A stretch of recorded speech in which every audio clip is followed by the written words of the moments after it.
이런 또 고난 주간을 맞이해서 이번 고난 주간에는 특별히 우리 2년 전에는 예수님의 일주일의 마지막 행적을 묵상했고, 또 지난번에는 이사야 53장을 통해서 예수님의 고난을 또 묵상했고, 올해는 사실 가상칠언을 할까 아니면 십자가의 의미를 좀 되새길까 하다가 먼저 십자가의 의미를 좀 되새기고 내년에는 가상칠언을 좀 하자라는 계획을 잡고 이번에 십자가의 의미를 좀 되새기고 있습니다. 우리 월요일에는 누가 예수를 십자가에 내모르셨는가 확인했습니다. 십자가를 누가 예수에게 지우게 했는가 확인했고, 어제는 왜 죄가 없는 분이 십자가에서 죽음을 당하셔야만 했는가 이걸 확인했습니다. 어제 이사야 53장으로 확인된 결과는 바로 그분이 죄가 없으신 분이 십자가를 지신 이유는 우리의 죄와 허물 때문이다, 그렇게 말씀을 드렸습니다. 이 십자가를 보면 참 신비롭습니다. 뭐가 신비로우냐면 십자가를 볼 때마다 여러분 어떤 생각을 하면 모르시겠는데, 참 주님이 고난 많이 받으셨다, 이제 그런 생각을 여러분 이제는 조금 좀 뭐라고 할까요? 그 생각을 넘어서야 됩니다. 십자가를 볼 때는 두 가지 생각이 교차됩니다. 어떤 생각이 교차해야 되냐면 죄를 용서하시지 않는 하나님, 죄를 결코 눈 감거나 용서하지 않는 하나님. 그래서 결국 누구를 십자가에 내어 달게 하시냐면 자기 아들까지 십자가에 내어 달려 죽게 하십니다. 두 번째는 죄를 용서하지 않는 하나님이시지만 동시에 우리를 극진히 뭐 하시는 하나님? 사랑하시는 하나님. 십자가를 통해서 항상 두 가지를 같이 봐야 됩니다. 종교개혁 신앙의 선배들도 그렇고 우리 한국교회의 신앙의 선배들도 이 십자가는 나무가 두 개라 했어요. 교체한다. 뭐가 교체하는가? 뭐가 교체되어 있어요? 하나님의 공의와 하나님의 사랑. 종교개혁 신앙의 선배들께서 이렇게 말했습니다. 이 하나님의 이중적 계시가 십자가에서 가장 잘 드러났고, 그리고 이중적 계시는, 이중적 하나님의 성품은 계시의 중심이다. 언제나 우리에게 그런 이야기를 했습니다.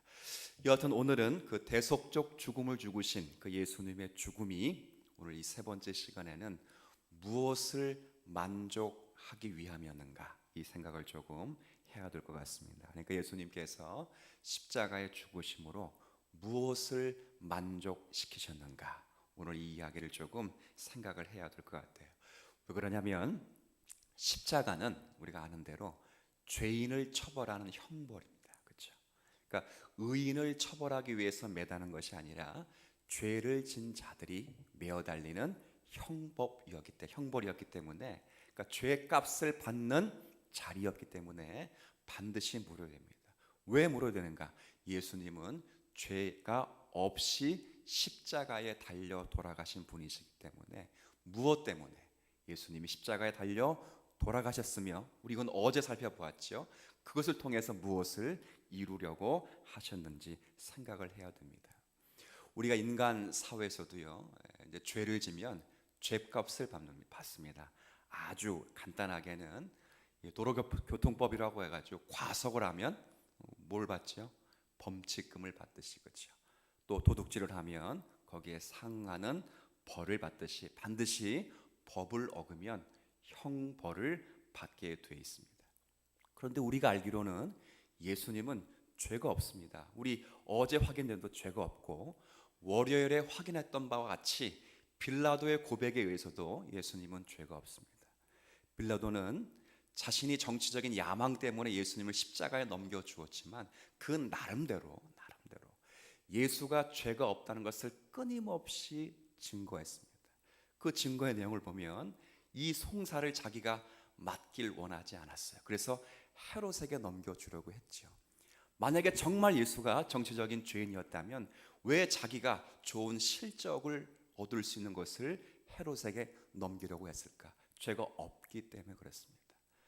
또 한참 그게 숲으로 돌아가자 이 민중들의 마음을 누그러뜨리기 위해서 예수를 아주 몹시 두들겨 팼습니다. 그러면 백성들이 마음이 누그러질까 봐. 그런데 예수가 맞으면 맞을수록 백성들은 더욱더 아우성을 쳤습니다. 그것도 모자라 안 돼서 결국 이 예수를 6월절 특사로 내보내려고 했지만 그것도 수포로 돌아갔습니다. 마지막에 그게 한 것이 뭐냐면 세숫대에다 물을 가지고 손을 씻으면서 이 예수는 죄가 없다. 나는 이 죄값을 나에게 돌리지 않겠다. 그래서 유대인들이 뭐라 그랬어요? 그 모든 죄값을 우리와 우리 자손이 받겠나이다. 역사가 그것을 증거하고 있습니다. 물론 빌라도가 정치적인 야망 때문에 죄 없는 분을 예수를 십자가에 내어 달린 극악무도한 죄가 있음에도 불구하고 예수님은 역사가 증명하듯이 성경뿐만 아니라 역사가 증명하듯이 죄가 없는 분이 십자가에 달려 돌아가셨습니다. 무엇 때문에 무엇을 만족시키기 위해서 그렇게 하셨는가?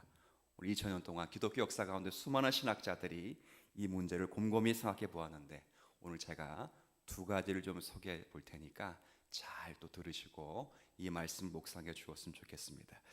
예수님이 십자가에서 죽으심으로 무엇을 만족시켰냐면 첫 번째는 율법의 요구를 만족시켰습니다. 이 무슨 말이냐?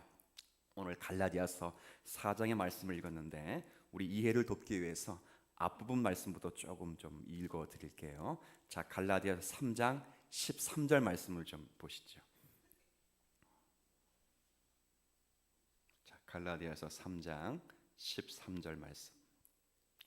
제가 한번 읽도록 하겠습니다. 자, 앞부분이에요. 3장 13절. 그리스도께서 우리를 위하여, 이게 이사야 53장과 함께 읽으면 그리스도께서 우리의 죄와 허물을 위하여 저주를 받은 바 되사, 즉 십자가에 달려 돌아가셔서. 자, 그다음 같이 한번 읽어주세요. 시작. 율법의 저주에서 우리를 속량하셨으니 기록된 바 나무에 달린 자마다 저주 아래에 있는 자라 하였음이라. 자, 십자가에 달려 돌아가셨는데 우리의 죄와 허물 때문에 십자가에 달려 돌아가셨는데 그것은 우리를 속량하기 위함이다. 그런데 여기 앞부분 잘 보면 율법에서 우리를 속량하기 위함이 아니라 뭐라 표현되어 있었습니까? 율법의 저주입니다. 저주. 여러분, 율법의 저주가 뭐예요? 율법의 저주. 이건 다른 것이 아니라 율법을 지키지 않을 때 찾아오는 형벌입니다. 형벌. 제가 조금 전에도 그런 말씀 드렸죠. 사회에서도 죄를 지면 벌을 받듯이, 교통법을 위반하면 범칙금을 받듯이 율법을 어기면 벌을 받게 되는 것입니다. 하나님은 절대 공의의 하나님이시기 때문에 죄를 간과하지 않으십니다. 반드시 그 죄를 처리하시고 그 죄를 반드시 묻는 하나님이십니다. 그래서 율법을 어기면 반드시 죄값을 받게 되어 있습니다. 아마 여러분 가운데 이렇게 생각하시는 분이 계실 수 있을 것 같아요. 그러면 그까짓 것 율법 지키면 되지 라고 생각하는 분이 계실 수 있으나, 그러나 율법은 완전한데 그 율법을 지키는 우리가 완전하지 못하기 때문에 어느 인생이고 율법을 온전히 지킬 수 있는 인생은 있다고요, 없다고요? 없다는 것입니다. 없다. 이것이 성경이 우리에게 말씀하는 내용입니다. 여러분, 바리새인들이 예수님께 꾸중 들은 이유가 뭐죠? 바로 이겁니다. 그들은 자신들에게 성전이 있고 율법이 있고 그 율법을 잘 지키고 율법을 잘 지키기 위해서 장로들의 유전까지 만들어서 손 씻는 법, 거리를 걷는 법, 안식일날 해도 되는 법, 하지 말아야 될 법을 상세하게 만들어 놓고 그 율법을 지킨다고 생각해서 율법을 정말 잘 지킨다고 말했지만, 그러나 예수님은 너희들이 율법을 잘 지켰다면 율법이 가리키는 메시아를 믿었을 것이다. 그러나 너희들이 예수 메시아를 믿지 않은 것은 결국 메시아를 버린 것이 아니라 율법을 버린 것이고 율법을 어기고 있는 것이다. 예수님이 그렇게 말씀을 하는 것입니다. 유대 종교자들이 나는 살인을 안 했기 때문에, 나는 사람을 죽이지 않았기 때문에 나는 율법을 지키고 있었어 라고 말했지만, 예수님 뭐라 말씀하시냐면 사람을 죽인 것뿐만 아니라 사람을 미워한 자는 모두 다 뭐한 사람이라고요? 살인한 사람이다. 그렇죠. 여러분 가운데 이 법에 자유로운 분이 누가 계시겠습니까? 아마 이런 분이 있어요. 목사님, 저는 그래도 사람을 미워하진 않았습니다. 그런 분이 계시다면 예수님이 정신을 따라 율법의 적극적인 명령처럼 사람을 사랑하지 않으면 그 또한 살인한 사람과 똑같습니다. 우리는 율법을 온전히 완전히 지킬 수 없습니다. 율법을 주신 목적은 율법을 지켜 구원을 얻으라고 주신 것이 아니라 그 율법을 지키면서 나는 아니로구나, 이 율법을 완성하실 장차 오실 그 예수 그리스도를 바라보도록 주신 것이 율법이었다, 그 말이에요. 그래서 우리가 읽진 않았지만 3장 동일한 장의 24절 말씀 한번 보십시오. 자, 24절, 제가 24절 또 읽어드릴게요. 이같이 율법이 우리를 그리스도께로 인도하는 뭐가 되었어요?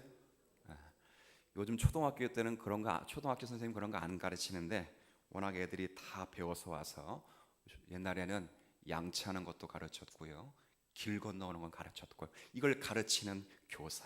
자, 그 초등교사가 되어서 그 다음은 한번 같이 읽어주세요. 시작. 우리로 하여금 믿음으로 말미암아 의롭다함을 얻게 하려 하심이라. 자, 율법의 목적이 뭡니까? 율법은 초등교사가 되어서 그 몽학 선생으로 말미암아 그리스도께로 인도하고 그 그리스도를 믿도록 하기 위하여 뭘 주셨다는 거예요? 율법을 주셨다는 것이다, 그 말이에요. 근데 많은 사람들이 그 율법을 받아 놓고도 율법을 지킨다고 치부했고 율법에 대해서 자신들이 완전하다고 생각을 했다, 그 말이죠. 그렇지 않습니다. 모든 사람들은 결국 율법을 지키지 못해서 죄값으로 죽음에 이르게 되고 그 저주로부터 속량을 받게 될 자리에 가서 오늘 우리가 읽은 이 갈라디아 4장 4절 5절에 보면 이렇게 표현되어 있습니다. 4장 4절 5절, 때가 참에 하나님이 그 아들을 보내사 여자에게 나게 하신 것은 율법 아래에 나게 하신 것은, 자 5절 같이 읽어주세요. 율법 아래에 있는 자들을 속량하시고 우리로 아들의 명분을 얻게 하려 하심이라. 율법을 지켜 아들의 명분을 얻게 하려 하심이 아니라 율법의 저주 아래 있는 자들이 예수 그리스도의 십자가를 믿음으로 말미암아 하나님의 아들 된 명분을 얻게 하도록 하기 위하여 예수가 율법의 요구를 따라 십자가를 지고 마셨다, 그 이야기를 하는 거예요. 그래서요 5장 1절 그 결론을 그렇게 사도 바울이 이어가고 있습니다. 5장 1절 이건 같이 한번 읽어보죠. 시작. 그리스도께서 우리를 자유롭게 하려고 자유를 주셨으니 그러므로 굳건하게 서서 다시는 종의 멍에를 매지 말라. 왜요? 자유롭게 하시. 아들로서 그 율법에서 자유로워서 율법을 지켜서 구원을 얻어야 된다는 그 종의 멍에가 아니라 아들로서 이제 율법이 정말 우리를 아들의 신분으로 치부하고 이 예수 그리스도의 자유함을 가지고 그 율법을 지키는 자들로 대범하게 담대하게 살아가도록 하나님이 율법의 요구를 이루시기 위해 십자가에 죽으셨다, 그 말입니다. 이 종과 아들은 그런 차이예요. 이 종은 주인이 한 것을 다 못 지키면 두드려 맞거나 죽습니다.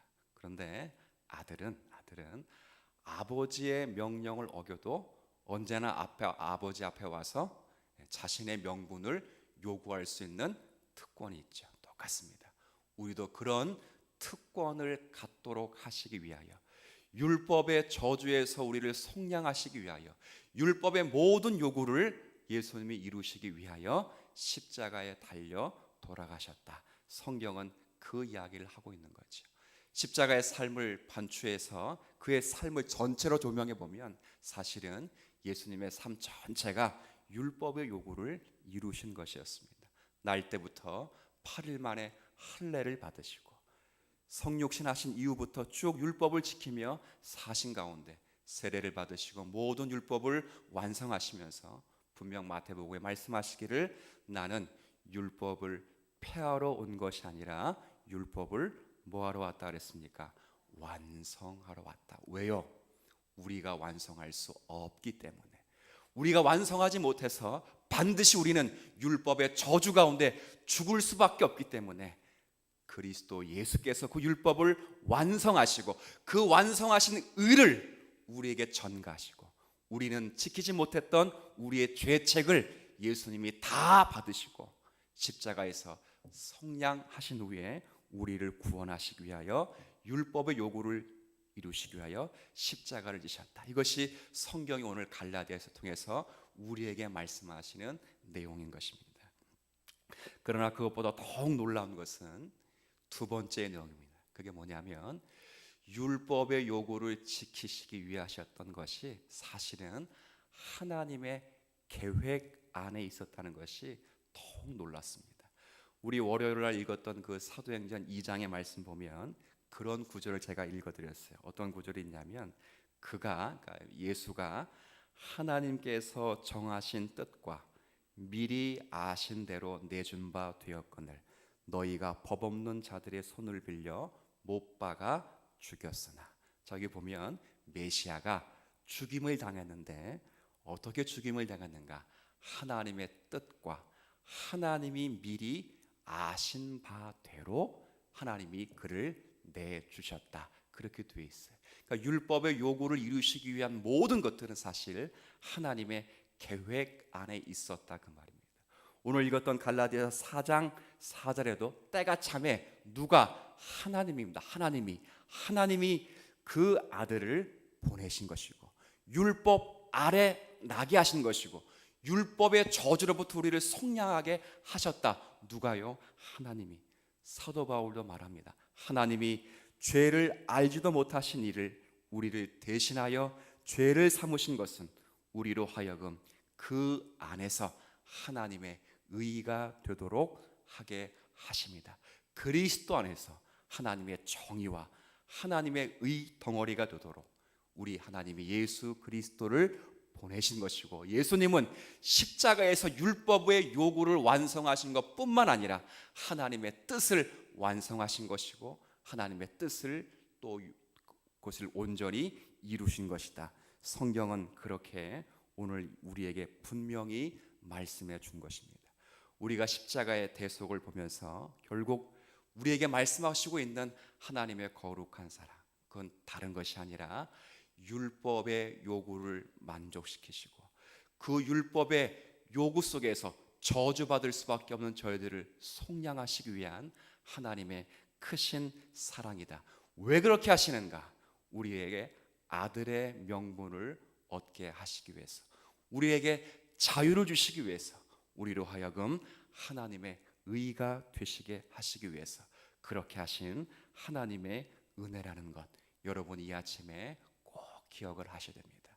날마다 십자가를 보면서 불쌍하다, 날마다 십자가를 보면서 십자가는 사랑이다, 그 정도의 수준에 이를 것이 아니라 십자가는 하나님의 공의와 사랑이 교차하는 것입니다.